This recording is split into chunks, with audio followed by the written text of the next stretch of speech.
The coffee cup shook in Mara's hand the moment she felt the air change. She had worked the night shift at the diner for almost 2 years, long enough to know every sound the building made. The hum of the old refrigerator, the creak of the front door hinge, the way the wind pushed against the windows before a storm. But this was different. This was not weather. This was something walking toward her on 2 legs, wearing quiet like a coat. The bell above the door rang once. A man stepped inside. He was tall, broad through the shoulders, and moved like someone who had trained his whole life to take up as little space as possible while still filling a room.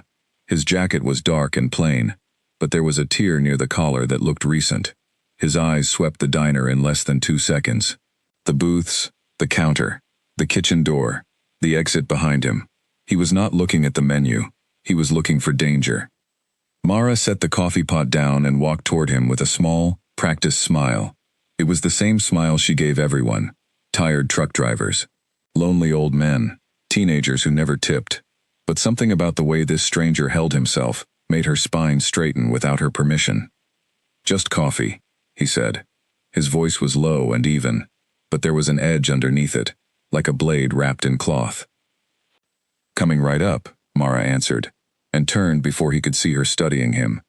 She poured the coffee slowly, using the extra seconds to watch him in the reflection of the metal napkin holder.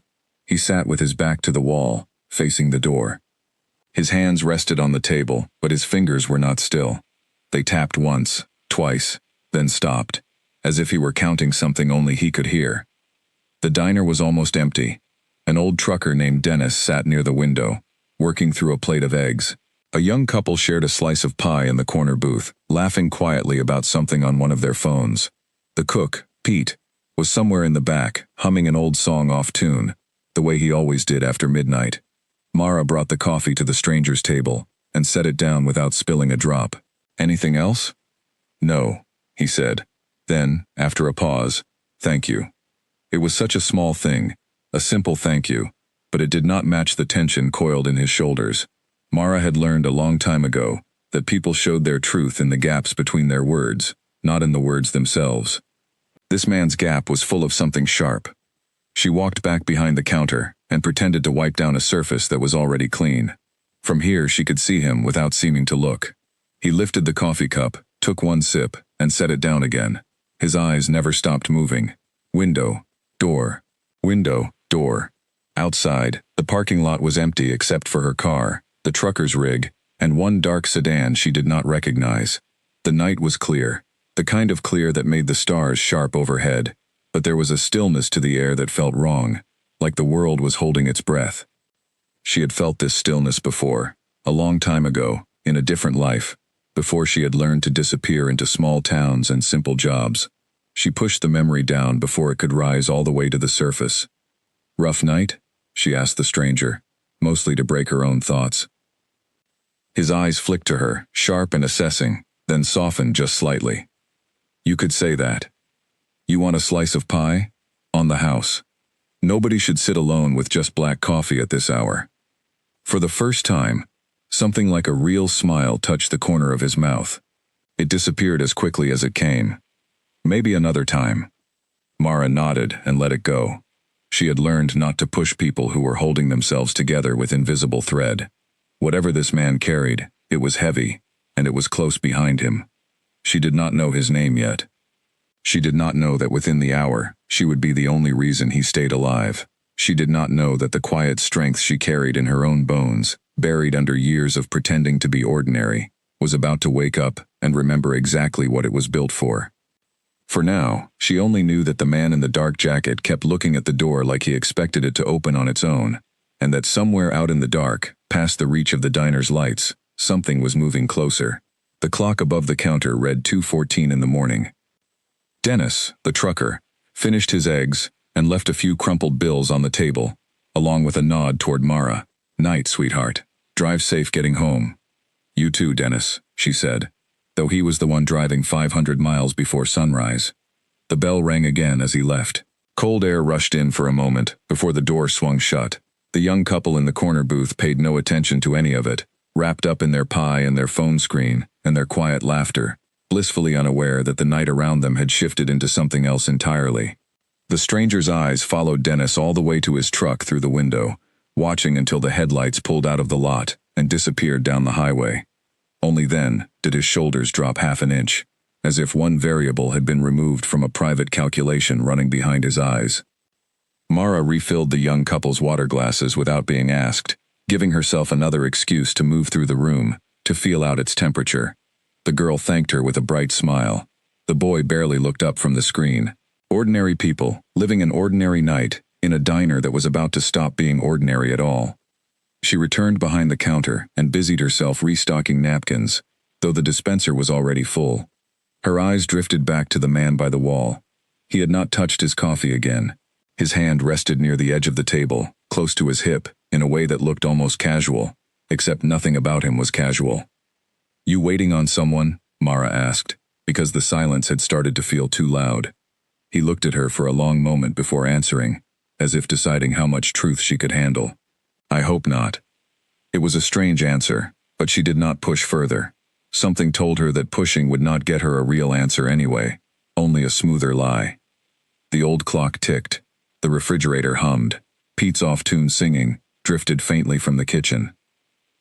For a few minutes, the diner settled into something almost peaceful, the kind of hush that came in the deep hours of the night, when the rest of the world was asleep, and only a few scattered souls remained awake, sharing space without needing to share anything else. Then Mara heard it, a car engine, low and controlled, pulling into the lot. Then another, then a third. She glanced toward the window out of habit, expecting maybe a group of late-night workers stopping in for coffee before a shift. What she saw instead made her fingers tighten around the napkin dispenser. 3 dark vehicles rolled into the parking lot, one after another, moving with a kind of order that no ordinary group of friends would use. They did not park in a scattered, casual way. They arranged themselves in a wide half-circle, facing the diner, engines cutting out almost at the same moment, like a single decision made by many hands. She looked toward the stranger. He was already standing, though she had not seen him move. His chair was pushed back without a sound, his body angled slightly toward the young couple's booth, as if some instinct in him had already begun measuring the distance between himself and the people he did not know but was somehow, instantly, responsible for protecting. "You should get down," he said quietly, not looking at her, his eyes fixed on the parking lot. "Excuse me?" "Get down. Behind the counter. Now." His voice had changed. The polite edge was gone, replaced by something low and commanding, the kind of voice that expected to be obeyed without question, though Mara had never been the type of person to obey without question. Instead, she stepped closer to the window, just enough to see clearly without exposing herself to the glass. Men were stepping out of the vehicles. She counted quickly, the way she had once been trained to count in half a breath. 5 from the first car, 5 from the second, 5 from the third, 15, and more doors were still opening. They wore dark clothing, nothing flashy, nothing that would draw attention on a normal street, but there was a uniformity to them, a shared discipline in the way they moved that made her stomach tighten with old, familiar recognition. "Who are they?" she asked, keeping her voice low, matching his tone without meaning to. He did not answer right away. His jaw tightened. For the first time since he had walked through the door, something like real fear crossed his face, though it was quickly buried beneath a mask of hard control.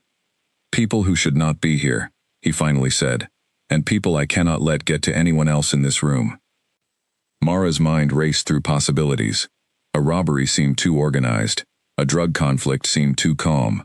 Whatever this was, it was neither random nor small, and the man standing near her, the one who had walked in alone with a torn jacket and tired eyes, was clearly the reason it had arrived at all. More men gathered outside, spreading out along the edges of the parking lot, some near the road, some near the sides of the building, boxing the diner in without a single word spoken between them. It was the kind of formation that came only from long practice, the kind of practice Mara remembered from a life she had tried very hard to leave behind. She counted again, forcing herself to be sure. 18, 22, 26. More were still stepping from the shadows near the tree line at the edge of the lot, men who had clearly been waiting there long before the cars ever arrived. 30, she finally counted, 30 men surrounding one small diner in the middle of nowhere, all of it circling around a single stranger, who had ordered nothing more than a cup of coffee. She looked at him again. He was watching the same scene she was, his expression unreadable, his body coiled like something ready to move the instant it needed to. And in that instant, without knowing his name, without knowing what he had done or who he truly was, Mara understood one thing with complete certainty. Whatever was about to happen in the next few minutes, the ordinary night she thought she had been living was already gone, and there was no version of the rest of her life that would not be shaped by what she chose to do next. The young couple in the corner booth finally noticed something was wrong. The girl's laughter faded into a confused frown as she glanced toward the window, then toward Mara, searching her face for reassurance that suddenly was not there to give. "Is everything okay?" the girl asked, her voice small. Mara opened her mouth to answer, but no comforting lie came to her in time. Outside, the men had stopped moving entirely, standing in their half-circle like a wall built from human bodies, waiting for something, or someone, to give a signal she could not yet see. The stranger stepped slightly in front of her without seeming to think about it, positioning his body between the window and the rest of the room, as if his instinct to protect strangers came as naturally to him as breathing. "Stay calm," he said, to all of them, though his eyes stayed locked on the parking lot. "Stay away from the windows." Mara felt her heart pounding, not from panic, but from something older and steadier rising up inside her. A feeling she had spent 2 years trying to bury, under aprons and coffee pots and small-town quiet. The night had found her again, whether she was ready or not. Kane did not move from his place near the window, though every part of him wanted to walk straight out into the parking lot and end this before it could touch anyone else inside. He knew the men standing outside. He recognized the way they held themselves, trained under the same discipline he had once helped build. That recognition was the worst part. These were not strangers hunting him by chance. These were people who had once called him their leader, now sent by someone closer to him than any enemy should ever be. He thought back to the night before, when the ground beneath his feet had still felt solid. He had been meeting with his closest advisors in a quiet lodge outside the city, discussing routine matters of territory and trade, when the room had erupted into chaos. Men he trusted had turned on him without warning, following orders from someone who had clearly been planning this for a long time. He had escaped only because of a hidden passage few people knew existed, running through the dark forest for hours, until his legs gave out near the edge of the highway, where he had found this diner glowing like a small, warm island in the night. He had hoped for one quiet hour to think, to plan his next move, to find a way to reach the few allies who might still be loyal. Instead, his pursuers had tracked him faster than he expected, faster than should have been possible, unless someone inside his own circle had told them exactly where to look. The betrayal stung more than the exhaustion in his muscles, or the injury along his ribs that he had been hiding since the escape. He straightened his jacket slightly, covering the dark stain that had spread across his side, and forced his breathing to remain even. Panic would not help him now, only clarity would. Mara watched him from a few steps away, her eyes catching the small, careful way he adjusted his jacket. She did not ask about the injury, though she noticed it immediately, filing it away with all the other small details that had been quietly stacking up inside her mind since he walked through the door. Outside, the men still had not moved. They stood in their wide half-circle, patient in a way that unsettled her more than a sudden confrontation ever could. Patient, like that, meant confidence. It meant they believed there was no way for anyone inside the diner to escape, and they were simply waiting for a signal to close the circle completely. "They are not rushing in," she said quietly, mostly to herself. "They do not need to rush," Kane answered. "They believe they already have everything they need. Time, numbers, and no one coming to help." "Help from where?" He hesitated before answering, his eyes flicking briefly toward her, as if weighing how much to reveal to a stranger who had done nothing but offer him coffee and a slice of pie. "From people who are probably too far away to reach us in time." The young couple in the booth had gone pale, the boy finally setting down his phone entirely, his hand reaching instinctively for the girl beside him. Pete, the cook, poked his head out from the kitchen doorway, drawn by the sudden silence in a diner that was usually filled with the low murmur of late-night conversation.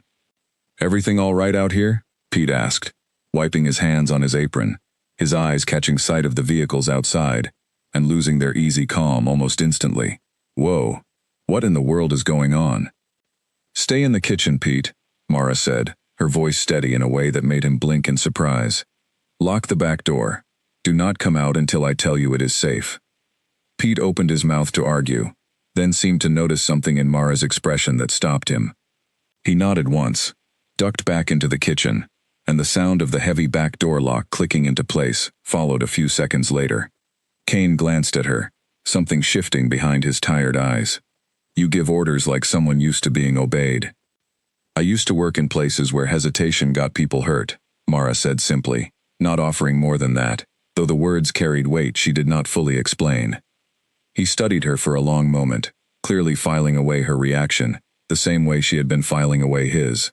Whatever conclusions he drew, he kept them to himself for now, turning his attention back to the parking lot, where one of the men near the front vehicle had begun walking slowly toward the diner entrance, his hands loose and casual at his sides, in a way that promised nothing casual at all. "That one is coming to talk first," Kane murmured.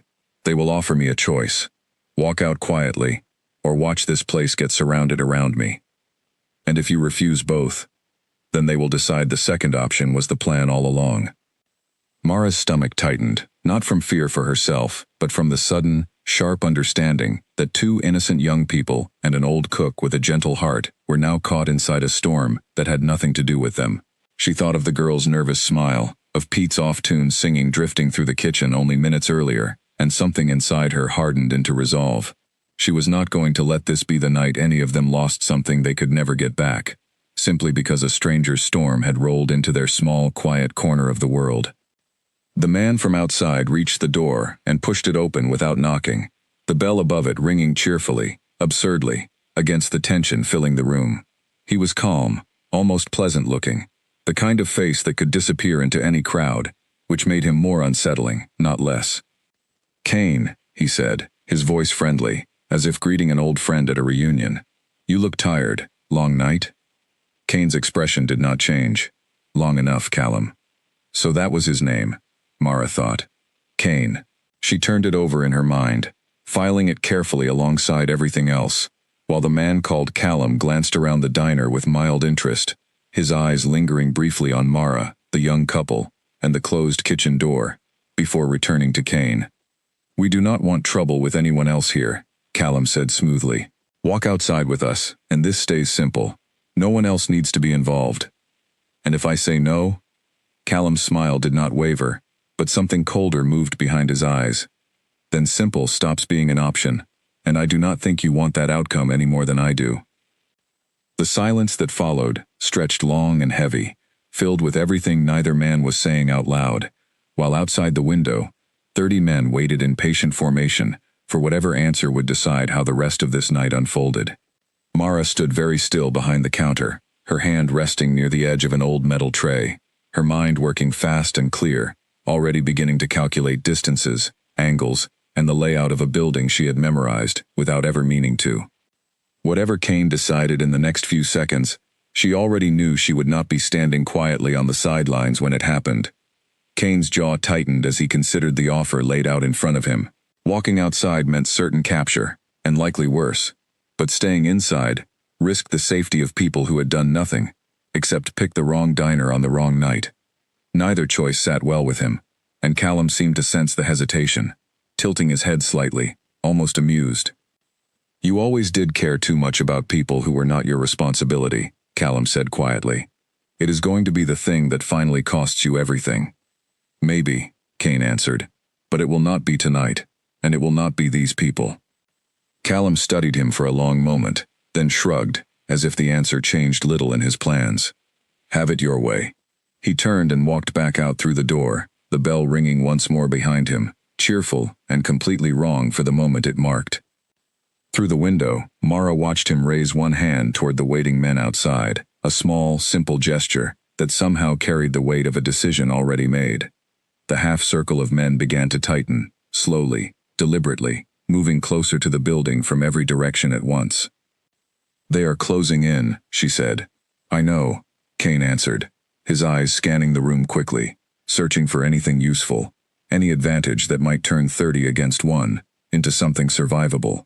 "I need you to get everyone as far from the windows and doors as possible." "And you?" "I am the reason they are here." I have to buy enough time for the rest of you to stay safe.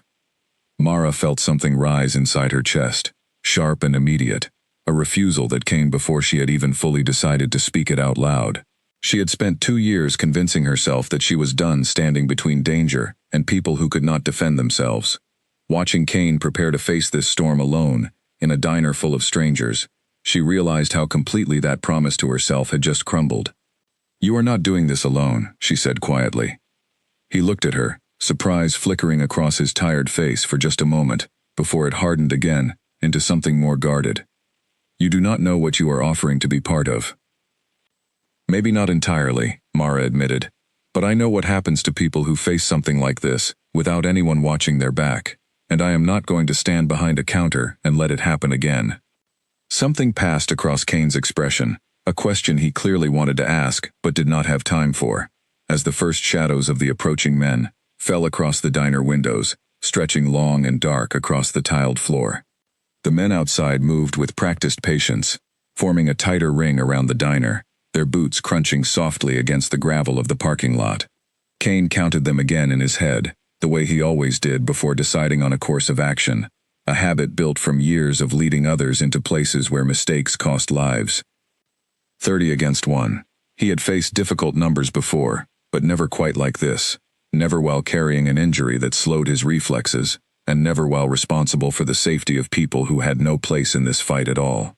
He glanced toward the corner booth, where the young couple sat frozen, and toward the closed kitchen door where Pete waited on the other side, and felt the full weight of what failure would mean settle into his chest.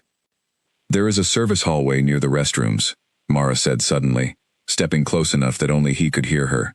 "It leads to a delivery door on the side of the building. Not everyone outside will know about it." Kane looked at her, something sharpening in his gaze. "How do you know the layout of this building so well?" "I clean it, restock it, and lock it up most nights. I know it better than anyone left standing in this room." She paused, glancing briefly toward the young couple. "Get them out through there, while there is still a gap in that circle." "And you?" "I am staying to help you buy time. That is not the plan." "It is now," Mara said, her voice quiet but immovable, the kind of tone that did not leave room for further argument. "You cannot watch the door, the hallway, and 30 armed men, all by yourself, especially while you are injured. I can watch one of those things. Let me." Kane studied her for a long moment, torn between the instinct to protect every person in the room himself, and the growing realization that she was right. He had no time to argue further, no time to convince her otherwise, and the men outside were already beginning to test the edges of the building, checking windows, testing the side door handles, searching for the first true opening. "Fine," he said finally. "But the moment things turn dangerous, you go through that hallway too. No arguments." "We will see," Mara answered, already moving toward the young couple's booth, crouching low enough to stay below window level as she reached them. "Listen to me carefully," she said gently, her voice calm despite everything happening around them. "There is a hallway near the restrooms that leads to a side door. I need you to move there quietly and wait by that door until I come to open it. Can you do that?" The girl nodded quickly, her hand gripping the boy's sleeve. "What is happening? Are we going to be okay?" "You are going to be fine," Mara said, meeting her eyes steadily. "But I need you to trust me, and move now, while there is still time." The boy swallowed hard, glanced once toward Kane, then nodded as well, helping the girl slide out of the booth. Together, they moved low and quick toward the hallway, disappearing around the corner, just as one of the men outside pressed close to the window, peering in with narrowed eyes. Kane watched the exchange with something unreadable crossing his face, a mixture of gratitude and reluctant respect he did not have the words to voice yet. Mara returned to his side, crouching near the counter, her eyes scanning the room for anything useful. "There is a fire extinguisher under the counter," she said, "a metal tray rack near the kitchen door, and knives in the kitchen, though I doubt Pete would appreciate us using his good set. You are already thinking like someone planning a fight. I told you. I used to work in places where hesitation got people hurt." She glanced at him. I was not exaggerating. Outside, the circle of men had drawn close enough now that Kane could make out individual faces through the glass, most of them unfamiliar, a few disturbingly recognizable from his own ranks not long ago. Betrayal, it seemed, ran deeper than he had first realized, and the knowledge settled cold and heavy in his chest. "They are going to come through the front and the side doors at the same time," he said, his voice low and focused, "trying to split our attention." "Then we do not let them split it," Mara answered. "You take the front, I take the side. You cannot fight 30 men alone. I am not fighting 30 men. I am buying seconds, the same as you. Every second we hold, the two of them get further down that hallway and closer to safety." Kane wanted to argue, wanted to insist she stay behind him, protected, uninvolved, but something in her steady, unshaken expression told him this was not a decision he had any real power to change.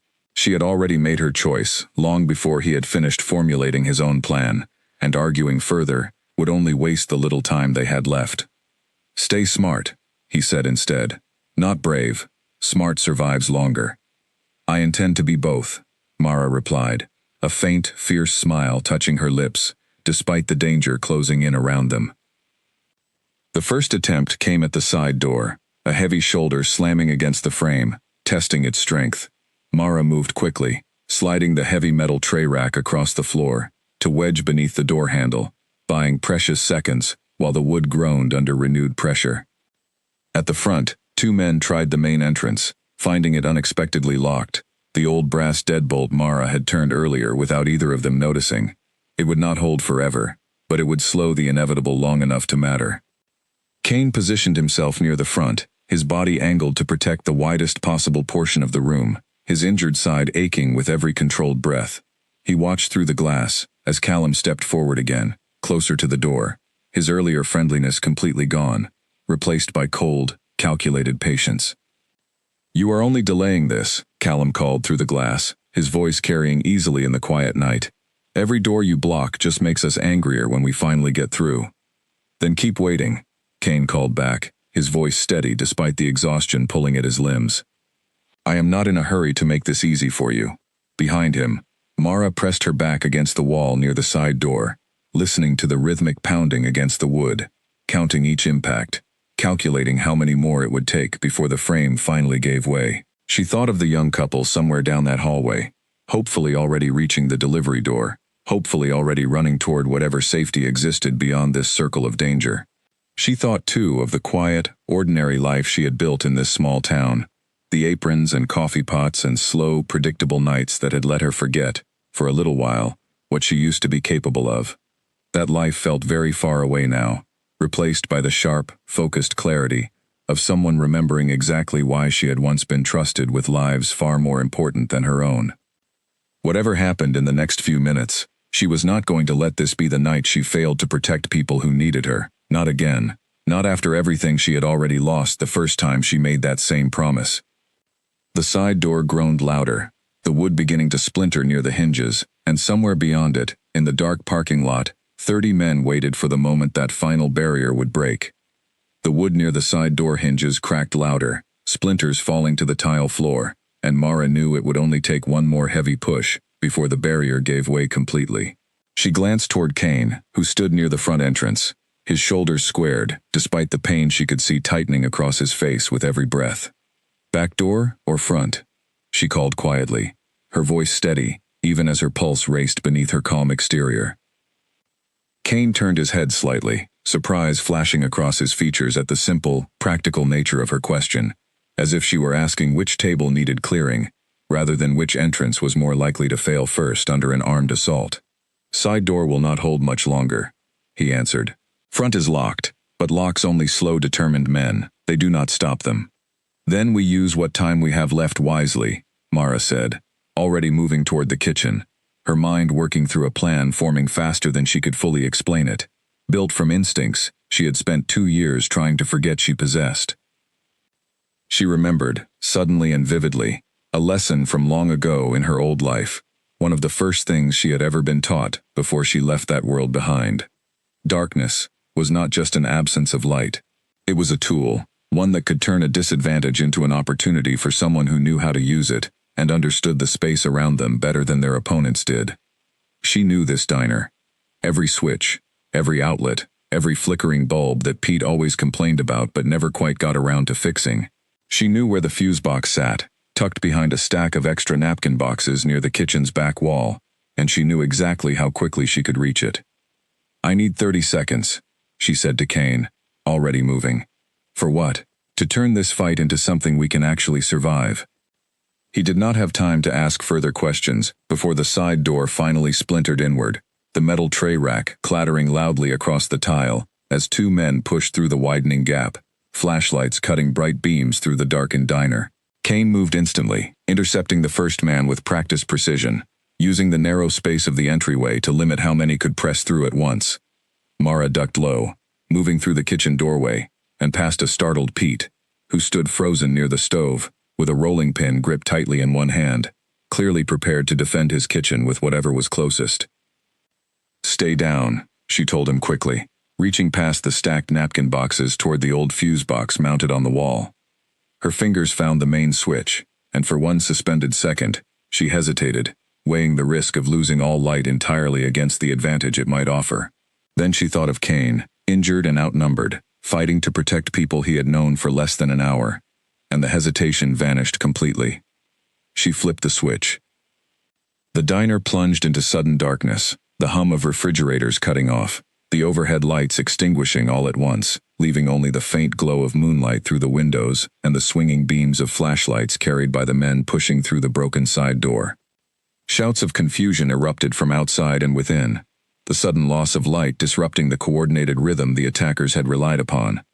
Kane, already familiar with fighting in low visibility from years of training in similar conditions, used the chaos immediately to his advantage, moving through the darkness with practiced confidence, while his opponents fumbled, momentarily blind and disoriented.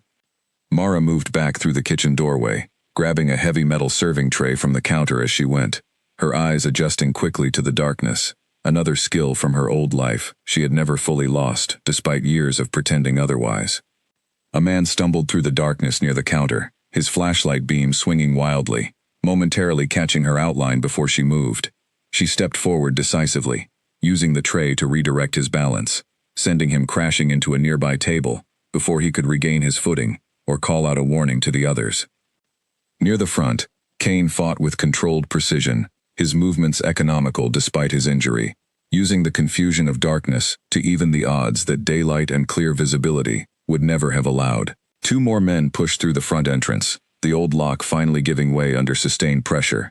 But the sudden absence of light meant they entered blind, into a room where their target could see far better than they could. Lights, one of the men shouted furiously. Someone find the lights. But the fuse box sat hidden behind the kitchen's stacked supplies, and Mara had no intention of letting anyone find it easily. She moved quietly along the wall, staying low, tracking the flashlight beams and using them against their owners, each swinging light, revealing exactly where the next threat stood, without revealing her own position in return.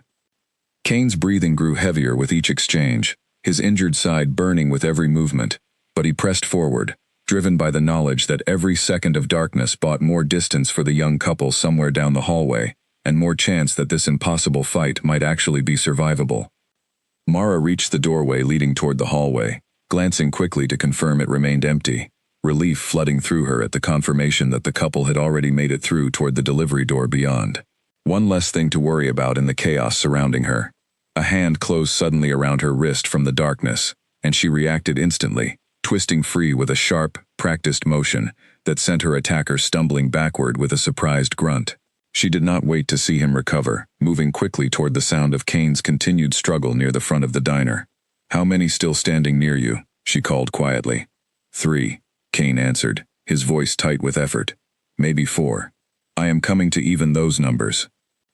Outside, more men pressed toward the building, drawn by the sounds of struggle and the sudden darkness that had swallowed the diner whole, their earlier patience replaced now by urgency, as the situation shifted away from the easy capture they had originally anticipated. Mara moved through the darkness with growing confidence, every step reminding her body of skills it had never truly forgotten, skills that had simply been waiting patiently beneath the surface of her ordinary life, for a moment, exactly like this one, to call them forward again. Whatever happened next, she realized with sudden clarity, the woman who walked out of this diner, if she was fortunate enough to walk out at all, would not be the same quiet waitress who had poured coffee for a tired stranger only an hour earlier. That woman was already gone, replaced by someone who remembered exactly what she had once been capable of, and exactly why she had once been trusted to stand between danger and the people who needed protecting. The fight in the darkness continued, shadows moving against shadows, flashlight beams cutting erratic patterns through the chaos, while outside, the remaining attackers began pushing forward with renewed determination, unwilling to let a simple loss of light stop them from finishing what they had come here to do. Years earlier, before coffee pots and quiet nights and small-town anonymity, Mara had carried a different name in a different world, one where mistakes were measured in lives rather than lost tips or cold coffee. She had been part of a small, specialized unit, trained to protect people who could not protect themselves, moving quietly through dangerous situations that never made headlines, because the entire purpose of her work depended on staying invisible. She had been good at it, better than most, until one mission had gone wrong, in ways that still visited her in quiet moments long after she thought she had buried them completely. She had made a choice that night years ago, a choice between two impossible outcomes, and no matter which path she had taken, someone she cared about would not have survived it. She had lived with that weight every day since, carrying it quietly beneath aprons and small-town smiles, convincing herself that walking away from that life meant she could also walk away from what it had cost her. She had told herself she was done. Done with danger, done with impossible choices, done with being the person other people depended on to make the difference between life and something worse.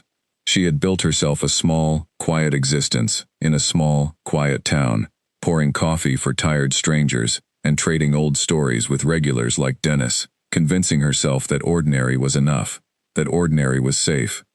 But standing now in the darkness of the diner, moving instinctively through chaos that would have terrified someone without her training, she understood with sudden, undeniable clarity that some parts of a person could not simply be set aside and forgotten. They lived in the muscles, in the reflexes, in the quiet certainty of knowing exactly how to move through danger without hesitation. She had not lost those skills over 2 years of pretending to be someone else. She had only been waiting, without realizing it, for a moment that mattered enough to bring them back to the surface. A man lunged toward her from the darkness, and she sidestepped smoothly, using his own momentum against him, sending him crashing into an overturned booth with practiced efficiency. Her mind, even amid the chaos, kept circling back to that old memory, that old failure, and the promise she had made to herself never to freeze again when someone's survival depended on her actions. Tonight, she would not freeze. Tonight, she would not hesitate. Near the front of the diner, Kane fought with everything his exhausted body had left, his mind equally occupied with thoughts of his own past, of the trust he had placed in people who had ultimately turned against him without warning. He had built his position through years of careful leadership, believing loyalty could be earned and maintained through fairness and respect, only to discover that ambition and fear could unravel even the strongest bonds when the right person whispered the right promises into the wrong ears. He thought of his advisors, the ones who had turned their backs during the ambush at the lodge, and wondered how long they had been planning this betrayal, how many quiet conversations had happened behind his back, while he believed himself surrounded by loyal allies. The thought stung more than any physical wound he carried tonight, a deeper injury that no amount of training could fully protect against. But amid the darkness and chaos, something unexpected had emerged to balance the weight of that betrayal. A stranger, someone with no obligation to help him at all, had chosen to stand beside him anyway, risking everything for people she had known only a few short hours. That kind of loyalty, freely given without expectation of anything in return, reminded him that not everyone could be measured by the same cynical calculations that had nearly cost him his life earlier that same night. "Behind you," Mara's voice cut through the darkness, sharp and urgent, and Kane reacted instantly, turning just in time to deflect an attack he would not have seen coming otherwise. Her warning bought him the exact half-second he needed, and he used it decisively, ending the immediate threat before it could press further. "Thank you," he said, breathing hard, though there was no time for anything beyond brief acknowledgement before the next challenge presented itself. "We are not finished yet," Mara answered, already moving to intercept another shadow pressing through the darkness toward the kitchen, where Pete still crouched, rolling pin gripped tightly, watching the chaos unfold with wide, frightened eyes. Outside, the remaining attackers regrouped near the broken entrances, their earlier confidence shaken by the unexpected resistance and the sudden loss of visibility that had turned their numerical advantage into something far less certain than they had originally calculated. Callum's voice cut through the confusion, sharp and commanding, ordering his remaining men to press forward with renewed coordination, unwilling to let a simple trick with the lights derail an operation he had spent considerable effort arranging. "Do not let the darkness fool you," Callum called out. "There are still 30 of us against 2 of them. Numbers do not disappear just because the lights went out." His words carried through the broken doorways, reaching both Kane and Mara clearly, a stark reminder that despite their small victories in the chaos, the fundamental imbalance of the fight remained unchanged. Darkness had bought them time and confusion, but it could not erase the sheer number of opponents, still determined to finish what they had started. Mara pressed her back against the kitchen doorway, catching her breath for a brief moment, her mind working quickly through what advantages remained available to them. The darkness would not last forever, not with flashlights already cutting through the gloom with increasing coordination as the attackers adjusted to the new conditions. She needed something more than temporary confusion. She needed a way to actually shift the balance of this fight in their favor. Her eyes fell on the kitchen's large walk-in refrigerator, its heavy door slightly ajar, and an idea began forming quickly in her mind, drawing on old training about controlling space and forcing opponents into positions that favored the defender rather than the attacker. If she could funnel the remaining men into a narrower space, limiting how many could engage at once, the numbers game might become slightly more survivable. "Kane," she called quietly, moving back toward him through the darkness. "I have an idea, but I need you to trust me completely for the next few minutes." He turned toward her voice, his expression unreadable in the darkness, though his tone carried unmistakable resolve. "After everything you have already done tonight, trusting you is not something I need to think twice about." Mara allowed herself a brief, fierce smile, despite the danger surrounding them, feeling something settle firmly into place inside her chest. A purpose, she had not felt this clearly, in a very long time. Whatever happened in the next few crucial minutes, she intended to make certain that 30 against 2 would not be the number that decided how this night finally ended. Mara pulled Kane toward the kitchen, moving quickly through the darkness, while flashlight beams swept closer from the dining area behind them. The narrow hallway leading past the walk-in refrigerator offered exactly the kind of bottleneck she needed, a space barely wide enough for one person to pass through at a time, turning the enemy's greatest advantage into something far less useful. "Through here," she whispered, guiding him past stacked supply boxes toward the heavy refrigerator door. "This hallway only allows one person through at once. If we hold this position, they cannot use their numbers the way they want to." Kane nodded, understanding immediately, positioning himself at the narrow entrance where his training and skill could matter more than the sheer weight of numbers pressing against them. Mara took position slightly behind him, close enough to support quickly, holding the heavy metal serving tray she had carried from the counter like a makeshift shield. The first man to reach the hallway entrance moved cautiously, flashlight sweeping ahead of him, unaware that he had just walked into a space specifically designed against him. Kane moved with precision, earned through years of experience, ending the encounter quickly and efficiently, using minimal movement to conserve his rapidly depleting strength. "Next!" Mara murmured, watching the shifting shadows beyond the hallway entrance. 2 more attempted to press forward together, momentarily forgetting the narrow constraints of the passage in their urgency, and found themselves tangled awkwardly against each other, unable to bring their full strength to bear in the confined space. Kane used their confusion decisively, while Mara stepped forward at exactly the right moment, using the tray to redirect one attacker's balance long enough for Kane to neutralize the threat entirely. Outside the hallway, Callum's frustration grew audible, his earlier calm confidence replaced by something sharper and more urgent. "They are using the building against us," he called to his remaining men. "Spread out. Find another way around." But the diner's layout, small and simple as it was, offered few alternative routes, and every attempt to find another path led attackers into spaces Mara knew intimately, from 2 years of working within these walls. She anticipated their movements before they fully committed to them, calling out warnings to Kane just seconds before each new threat emerged from the darkness. "Left side, near the pie case," she warned, and Kane pivoted just in time to intercept a man attempting to flank their position through a gap she had somehow already anticipated. Their coordination grew smoother with each passing exchange, an unspoken rhythm developing between them despite having known each other for barely more than an hour.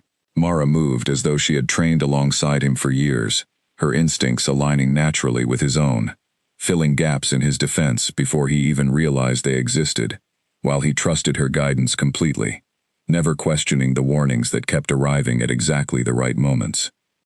The numbers outside continued to feel less certain with every passing minute, the initial confidence of 30 against 1 steadily eroding into something far more uncertain, as the narrow hallway continued limiting how many attackers could engage at once. Still, exhaustion was beginning to weigh heavily on both of them, Kane's injury slowing his movements more with each exchange, sweat mixing with the dark stain along his side that continued to spread despite his efforts to ignore it. "You need to rest for a moment," Mara said quietly, during a brief lull in the fighting, noticing the way his breathing had grown ragged, the way his usually steady hands had begun trembling slightly from strain and blood loss. "There is no time to rest," Kane answered, though his voice betrayed the exhaustion he was trying to hide. "Then let me take the front position for a few exchanges. You need 30 seconds to breathe, or you will not have the strength left when it matters most." He hesitated, every instinct telling him to remain the shield protecting everyone behind him, but the practical truth of her words settled clearly enough that he finally nodded, stepping back slightly to allow her forward into the narrow hallway entrance. What followed surprised him more than he expected. Mara moved with confidence and precision that matched his own, her training clearly extensive despite years spent hidden behind an apron and a coffee pot. She handled the next two attackers with efficient, controlled movements, never wasting energy, never hesitating.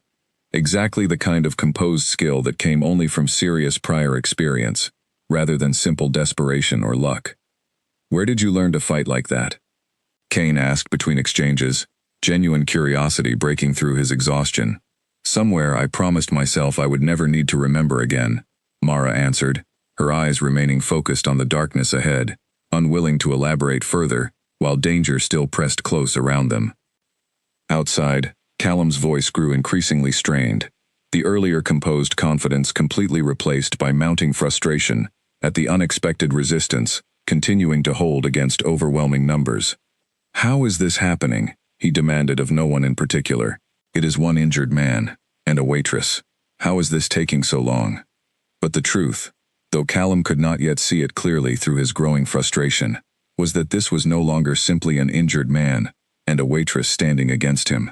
This was two people who had each once been trained for exactly this kind of impossible situation, working together with a natural synchronicity that transformed the numbers game into something far less predictable than anyone outside had originally calculated. The narrow hallway continued to serve as their fortress, funneling attackers into a space where skill mattered more than sheer force, while outside, the once confident circle of 30 men found themselves increasingly uncertain about an outcome that had originally seemed completely guaranteed. Mara felt her own energy beginning to waver as well, the adrenaline that had carried her through the initial chaos slowly giving way to genuine physical fatigue, but she pushed the feeling aside, focusing instead on the immediate necessity of holding this position for just a little longer, buying just a few more precious minutes for whatever help might still be possible, before their limited resources ran out entirely. The tide of the fight had shifted, though neither Mara nor Kane could yet afford to feel any real relief. Attackers who had entered the narrow hallway with careless confidence now approached with visible hesitation, aware that easy victory had somehow turned into a costly, uncertain struggle against defenders who refused to yield ground despite being vastly outnumbered. Callum, watching from near the front entrance, finally abandoned his earlier composed strategy, stepping forward himself to assess the situation directly, rather than continuing to rely on subordinates who kept failing to overcome the narrow choke point. His eyes adjusted slowly to the darkness within, catching sight of Kane's exhausted but still standing figure, and beside him, the waitress whose skill clearly extended far beyond anything her simple uniform suggested. "Interesting," Callum murmured, studying Mara with renewed attention. "You are not simply an innocent bystander, are you?" Mara did not answer, her focus remaining fixed on the immediate threats still pressing forward from the darkness, unwilling to give Callum the satisfaction of a response he clearly wanted for reasons beyond simple curiosity. Outside, sirens began cutting faintly through the night air, distant but growing steadily louder, and Kane's exhausted expression shifted slightly at the sound, something like cautious relief flickering across his tired features. He had, in the brief moments before darkness first fell across the diner, managed to send a single, urgent message to the few allies he still trusted completely, uncertain whether it would reach them in time or whether those allies even remained capable of responding. Apparently someone had. Callum's expression tightened at the distant sound, his earlier confidence crumbling further as the reality of failing objectives combined with approaching authorities to eliminate whatever remaining options he still believed he possessed. He glanced toward his remaining men, most of whom had already begun retreating from the increasingly costly hallway confrontation, their earlier discipline replaced by growing uncertainty about whether tonight's mission remained worth the price they continued paying. "Fall back," Callum finally ordered, his voice tight with barely restrained frustration. "This is not worth losing everyone over." The remaining attackers began withdrawing quickly, moving back toward their vehicles with considerably less coordination than they had displayed upon arrival, while Kane and Mara remained cautiously positioned within the hallway, unwilling to fully trust the sudden retreat until every vehicle had genuinely pulled away from the parking lot. Callum paused near the broken entrance, looking back one final time toward Kane, something unreadable passing across his expression. "This is not finished," he said quietly. "You know that as well as I do." "I know," Kane answered, his voice steady despite exhaustion, "but it is finished for tonight." Callum said nothing further, turning and disappearing into the darkness outside, following his retreating men toward the vehicles that had arrived with such confident purpose only a short while earlier. Within minutes, the sound of engines starting and tires pulling away from gravel confirmed what neither Kane nor Mara had quite dared to believe possible only moments before. They had survived.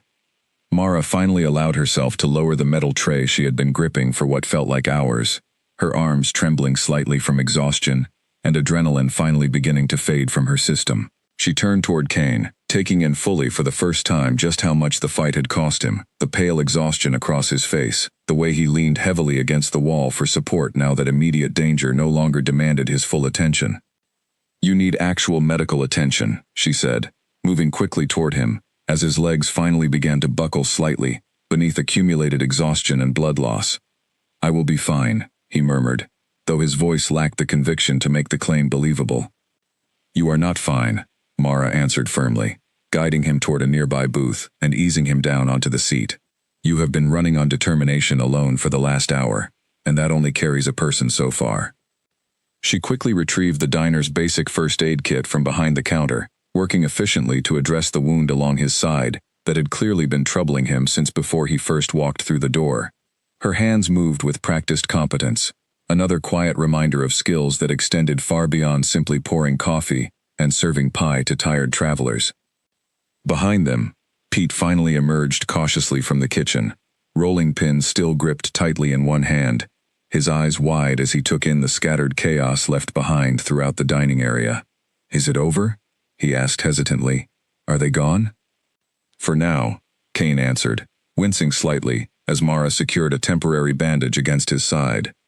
The sirens outside grew louder still, finally arriving in the parking lot, as several vehicles pulled in, their flashing lights illuminating a diner that bore clear evidence of the intense struggle that had just concluded within its walls.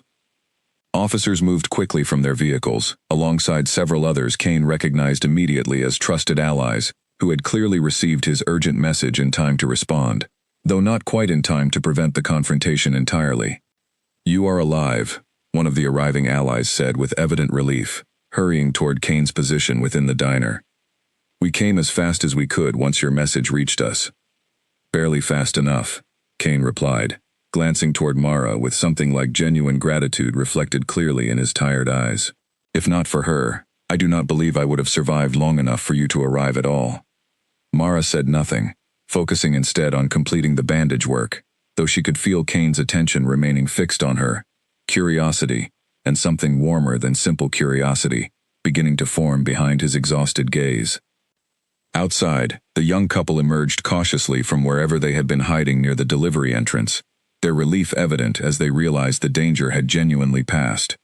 The girl rushed toward Mara immediately, embracing her with tearful gratitude, while the boy simply nodded his own thanks, still processing everything that had happened over the past terrifying hour.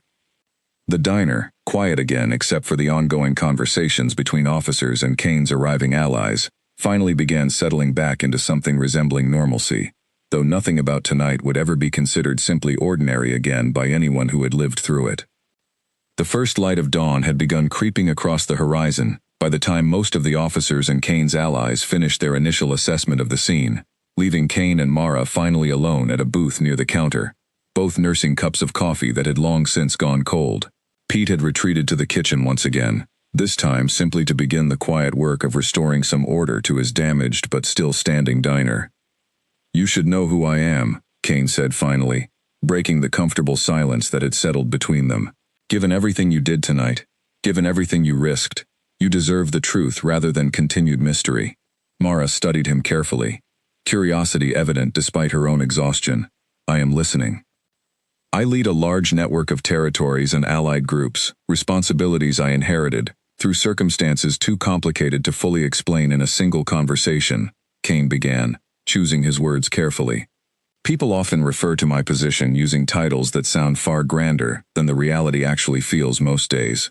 Tonight's attack came from within my own inner circle, people I trusted completely, who decided my leadership had become inconvenient to their own ambitions." "That explains why you seem to recognize several of them," Mara said quietly. "It does." Kane's expression darkened briefly with remembered betrayal. "I built my leadership on trust and fairness, believing those values would be enough to maintain loyalty. Tonight taught me how naive that assumption truly was." Mara considered his words carefully before responding. "Trust is not naive, it is simply a risk, the same as anything worth building.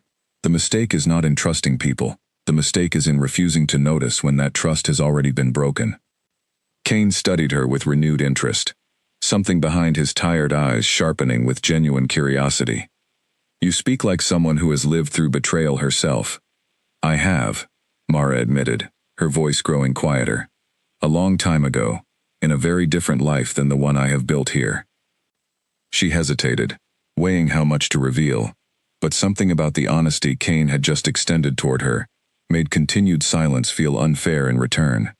"I used to work protecting people in dangerous situations, similar to what happened here tonight, though on a different scale.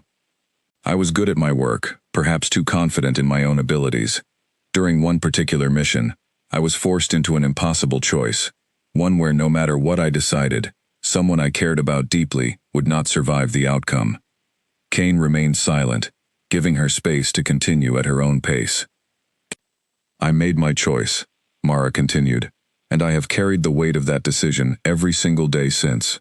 I walked away from that life shortly afterward, convinced that ordinary was safer, not just for the people around me, but for myself as well. I told myself that pouring coffee and serving pie could never hurt anyone the way my old work occasionally did. And yet tonight," Kane said gently, "you did not hesitate for even a moment." "No," Mara admitted, meeting his eyes directly. "I did not. Because watching you prepare to sacrifice yourself alone for people you barely knew reminded me exactly why I once chose that path in the first place. Protecting people who cannot protect themselves was never actually the mistake. Freezing when it mattered most was the mistake, and I refuse to freeze again tonight." Kane reached across the table, his hand resting gently near hers, though not quite touching, a gesture of genuine respect rather than anything more forward, given the exhaustion and vulnerability of the moment. "Whatever happened in your past, whatever choice you carry the weight of, tonight, you saved more lives than you realize. Mine included. You would have found a way to protect everyone regardless," Mara said, though a small, genuine smile finally broke through her exhaustion. "Perhaps," Kane answered, "but I am glad I did not have to find out alone." Outside, the sun continued rising steadily, casting warm golden light across a parking lot that still bore evidence of the chaos from only hours earlier, though the vehicles and the men who had arrived with such confident purpose were long gone now, retreated back into whatever shadows had produced them. One of Kane's allies approached the booth respectfully, waiting for a natural pause in conversation before speaking. "We should discuss next steps," he said carefully. "Those who betrayed you tonight will not simply disappear. They will regroup, reconsider their approach, and likely try again with better preparation." Kane nodded, the weight of ongoing responsibility settling visibly back across his shoulders, despite the exhaustion still evident in his posture. "I understand. We will need to move carefully and decisively in the days ahead." Mara watched this exchange quietly, understanding immediately that whatever conclusion tonight had reached, it represented merely the end of one chapter, rather than the resolution of the larger conflict Kane continued facing. The realization brought with it an unexpected question she had not fully considered until this exact moment. What happened next, for either of them, once this particular morning finally gave way to whatever came after? 3 days passed before Kane returned to the diner, this time arriving in broad daylight, wearing clothes that showed no evidence of the desperate fight that had unfolded within these walls just 72 hours earlier. His injury had been properly treated in that time, his strength largely restored, though something in his eyes still carried the weight of betrayal and gratitude that the previous night had left behind. Mara looked up from behind the counter as the bell above the door rang, recognizing him immediately, despite his considerably improved appearance. "You look better," she said simply, setting down the coffee pot she had been holding. "I feel better," Kane replied, offering a small, genuine smile as he approached the counter.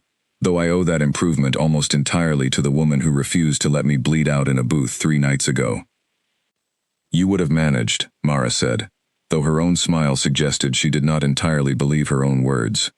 "Perhaps," Kane admitted, "but I would rather not have needed to find out." He glanced around the diner, noting the repairs already completed on the side door, the fresh coat of paint covering scuff marks along the walls, small evidence of ordinary life quietly resuming despite everything that had happened. "Pete has been busy," he observed. "Pete insisted on fixing everything himself," Mara said with fond exasperation. "Said he was not about to let anyone else touch his diner after everything it survived." Kane's expression grew more serious as he settled onto one of the counter stools, his eyes meeting hers directly. "I did not come here today simply to check on your progress, though I am genuinely glad to see everything recovering so well. I came because I have a proposal I would like you to seriously consider." Mara raised an eyebrow, curiosity evident despite her attempt at composed neutrality. "I am listening." "The people who betrayed me 3 nights ago remain a genuine threat, one I intend to address properly in the coming weeks," Kane began. "In rebuilding my inner circle, I find myself in need of people I can trust completely, people whose skill and loyalty have already been proven, beyond any reasonable doubt." "You are offering me a position," Mara said slowly, understanding forming clearly in her expression. "I am offering you a place among the very few people I trust with my life," Kane clarified. "Not as someone beneath me, but as an equal, someone whose judgment I would value in decisions that matter far beyond simply serving coffee to strangers passing through the night." Mara considered his words carefully, glancing briefly around the diner that had been her quiet refuge for the past 2 years, the ordinary life she had built specifically to escape the very world Kane was now inviting her back into. "You are asking me to give up everything I built here. I am asking you to consider whether what you built here was ever truly what you wanted," Kane answered gently, "or whether it was simply the safest available option after everything you had already lost." The words settled heavily, honestly, into the quiet space between them, and Mara found herself unable to immediately dismiss the truth contained within them. She thought of the fierce, focused clarity she had felt during those chaotic hours 3 nights earlier, the way her body and mind had responded instinctively to danger without hesitation, the way protecting others had felt less like an unwanted burden and more like returning, finally, to something she had always been meant to do. "I would need time to think," she said finally, her voice quiet but honest. "Take whatever time you need," Kane replied. "I am not asking for an immediate answer. I am simply asking you to genuinely consider the possibility, rather than dismissing it out of fear born from past mistakes that were never truly your fault to begin with." Mara studied him for a long moment, recognizing in his patient, respectful approach the same qualities that had made her trust him instinctively from the very first night they met, despite knowing almost nothing about him at the time. "Why me specifically?" she asked. "You have surely known skilled fighters throughout your life. What makes you believe I am the right choice for something this important?" Kane considered the question seriously before answering, because skill alone means very little without the character to use it wisely. "You did not fight 3 nights ago out of obligation or personal gain. You fought because protecting strangers mattered more to you than your own safety, even after everything your past had already cost you. That kind of character is far rarer than simple skill, and it is exactly what I need surrounding me as I move forward."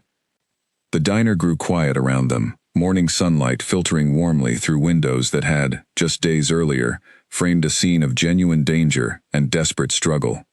Mara glanced toward the kitchen, where Pete's off-tune singing had already resumed its familiar rhythm, evidence of ordinary life continuing forward despite everything that had changed. "I will think about it seriously," she finally said. "That is the honest answer I can offer you today."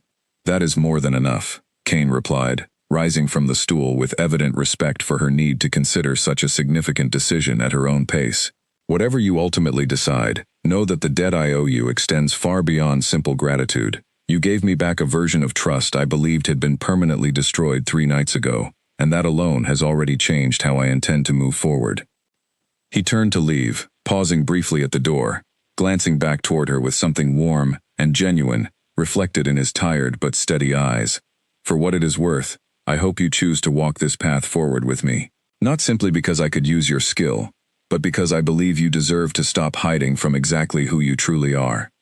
The bell rang softly as he stepped out into the bright morning sunlight, leaving Mara standing quietly behind the counter, turning his words over carefully in her mind. She glanced around the small, familiar diner one final time, recognizing with sudden clarity that whatever safety this ordinary life had once offered her, it had never actually been about healing from her past. It had simply been about hiding from it. Perhaps, she thought, watching Kane's figure grow smaller as he walked toward his waiting vehicle. It was finally time to stop hiding and start living as the person she had always truly been, underneath every quiet apron and every cold cup of coffee. She untied her apron slowly, folding it with deliberate care, and set it down gently on the counter beside her. Whatever came next, she was ready to face it standing fully in her own strength, rather than hidden safely behind it.